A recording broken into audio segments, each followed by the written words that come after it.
The independence and liberation years across Africa changed the face of the continent forever. To mark the changing design and culture, the V&A Museum is launching a major new show on African fashions. The public is being asked to share garments and photographs from those years in Africa and the African diaspora, along with the personal testimonies of when they were worn. The exhibition will celebrate the vitality and innovation of the continent, with many items going on display for the first time. Well, here to tell us more is Checinska, the exhibition's curator. It's great to have you back. I guess the line's clear and we can ask you, what inspired this idea, this concept, this exhibition? What inspired it? Well, looking at the African fashion scene across the continent, it is so exciting and innovative and world leading. We just had to provide a platform to be able to celebrate it, celebrate what we see as this incredible scene that has a long history of creativity and agency, really game-changing work that's being done on the continent.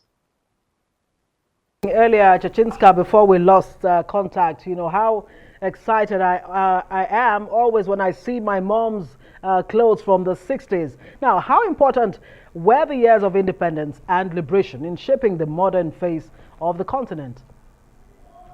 So vital, really, because this is the era where we had new designers like Sade Thomas Farm, for example, from Lagos, creating these wonderful new modern designs, particularly for women on the go, which is the way that she described them.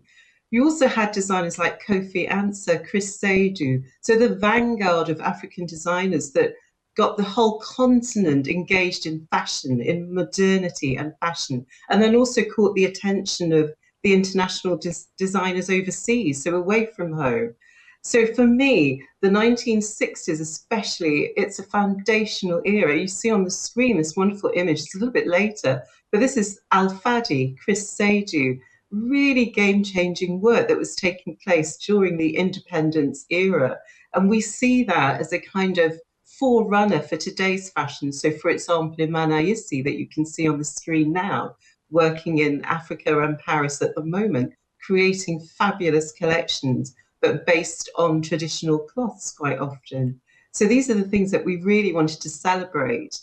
And we've launched the exhibition, incredibly, we've launched with a public call out to collaborate with us. So just as you shared your story of memories of your mum and her fashions in the 60s, we're asking the public to really take part. We see it as a people's exhibition.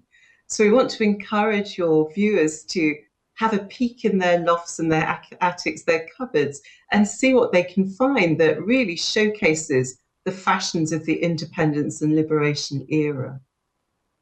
How do people get involved in this kind of a museum? And I can't access any of my mom's outfit at the moment, but if I could, I'd love to find out what do we do with it and how do we create this museum of incredible quality of designs and creativity. Absolutely. I mean, the V&A is world leading in terms of museum studies. And this is why we feel it's so important to showcase our fashions there.